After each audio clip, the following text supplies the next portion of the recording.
I gave my subscribers a budget of $10,000 to find the ultimate Touge vehicle. Today we have 5 challenges, and they'll need to find what they believe to be the best Touge car for the money on eBay.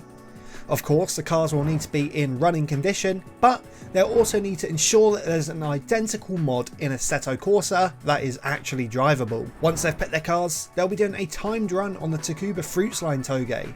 I picked this one because it offers a decent variation throughout, from long sweeping corners to beautifully flowing switchbacks. As well as this, it also features both up and downhill in a single run. But wait, there's a catch. For every $1,000 they are under the 10 grand budget, an entire second will be taken off their timed run. So not only will they need to find a decent Hoonmobile, they'll also need to take their budget into account. It's bound to be an exciting one, so make sure you stay tuned. Anyway, let's see what cars our contestants picked. Up first we have Arcade Gaming in a 1997 Mazda Miata, or MX-5 to us Europeans. It has 90,000 miles, and this particular car has been modified with a supercharger, fuel injectors, shocks, springs and even roll bars. This thing looks like an absolute pocket rocket, so I'm excited to see what it's capable of on the mountain roads. So far it's looking decent. That supercharger is definitely coming in handy, as well as Arcade Gaming's perfect driving. Oh, he did a little gutter drop there on the embankment. That is sick. I'm feeling good about this run. It could be decent. He's really utilising the entire road here just to squeeze out those milliseconds. You can tell he has experience on this Touge. About halfway now and going downhill. What's he going to do with the gutter here? Something good? Oh yeah, there we go. Oh, he skipped straight over the gutter and went for the grass. You cannot complain. That is some really solid driving there. He knows how to do a Touge. That thing is absolutely flying. Look at the speed of it. I don't think I've ever seen an MX-5 move so fast. Again, straight over the gutter onto the grass. Perfect driving. Bit of oversteer there. That thing is a pocket rocket. Absolutely. We've got a bit of slip angle there. Bit of slippage. You cannot complain. This looks really fast. I think this is going to be a very solid car for the price too. An absolute bargain. He picks it up for 5 grand, I believe, and is across the line. That was a really strong run for the first one. So the first time on our beautifully bad leaderboard is Arcade Gaming with a 442.166. Let's see if the next car can beat that. Next we have PTR, or I'm just going to call him Peter. He opted for a 1993 Nissan 240SX, an obvious choice for any JDM fan. This particular car is also modified and even has a freshly built engine with just 15,000 miles on the clock, including a turbo, coilovers, fuel injectors, roll cage and even an aftermarket speaker system and subwoofer. Wow. Anyway, let's get on with this run. Oh, and that was a great time to start it. He had a little crash, but this thing does have a lot of grip. You can tell just by the way it sticks itself to the road. Look at that. The grip is immense with this car. It's probably something to do with the tyres. Anyway, we're already half through and he dipped a few tyres into the gutter. That's going to cost a few milliseconds at least. Look at the grip. Well, we're sliding it now, but you can tell there's a lot of front end grip. Look at the way it turns in. The rear end is getting a bit slidey now though. Maybe the tyres are cooked. And oh, it's doing more slides. He didn't manage to pull it off though, but it still looked pretty good, I have to say.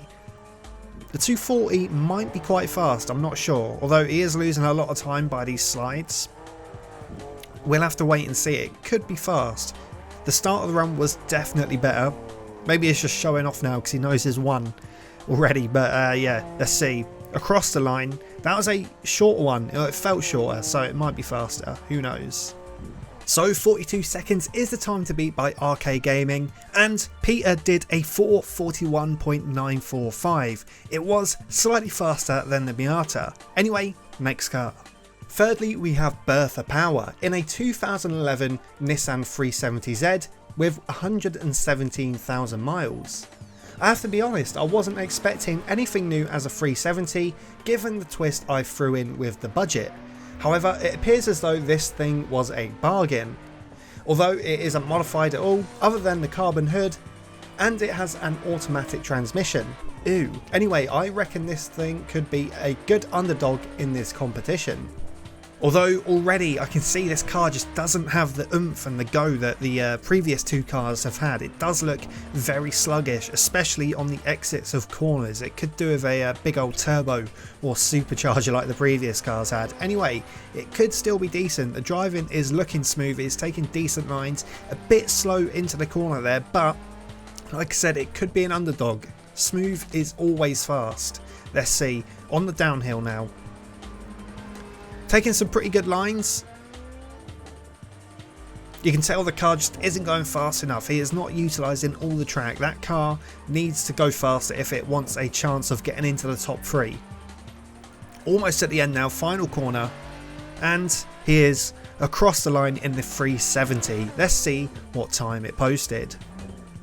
And so Bertha Power in the 370 managed to do a 4:56.672, a whopping 14 seconds slower than the MX-5. Up next is Lodo Miroslav. He chose a 1996 Nissan 240SX. It isn't in the best of condition with over 115,000 miles on the clock, but it did come at a very cheap price, meaning those vital seconds knocked off his Touge time could make all the difference.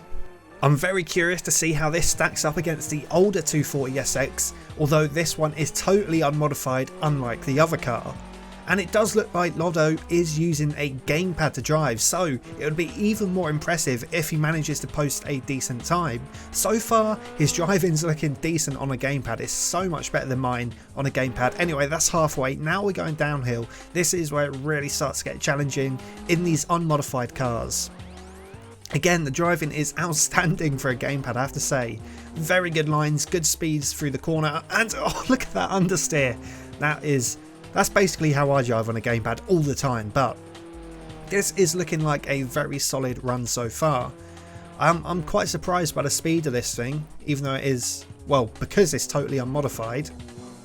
The speed through the corners are very good, but I reckon those front tyres are getting cooked by understeer.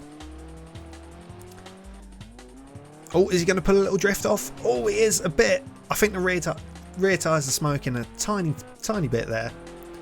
Anyway, we're coming up to the end of the run now. Final corner. Oh, he's scraping some paint on that guardrail, and he is across the line.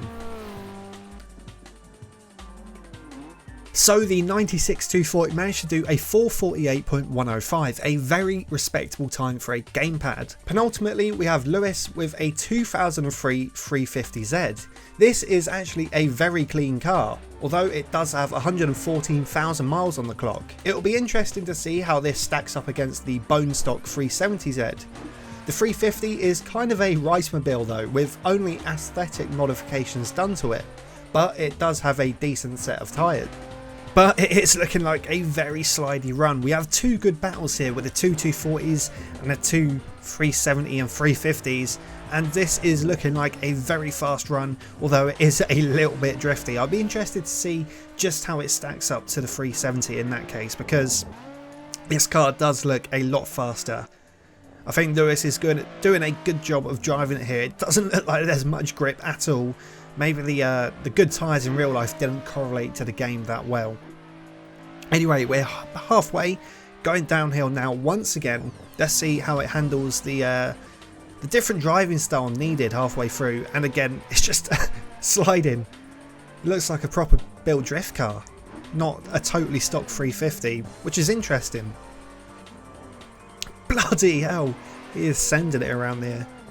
And oh, he straightened up. That cost him a few milliseconds for sure. Anyway, final few corners now, still sending it around these corners with the back end out. I'm really curious as to what this time would be. I think it's going to be a good one. It did look fast. It did look fast and across the line. So Lewis in the 350 managed to do a 4:46.218, so it was 10 seconds faster than the 370. And finally we have Juan. Juan picked the type of car that I was expecting to see more of. He chose a 2011 Vw Polo Gti. It's in very good condition and hasn't been molested or abused. The Polo has a 1.4 turbo engine.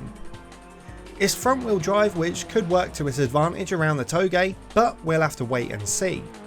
Although already it is looking very fast, you can already see the difference between front and rear wheel drive.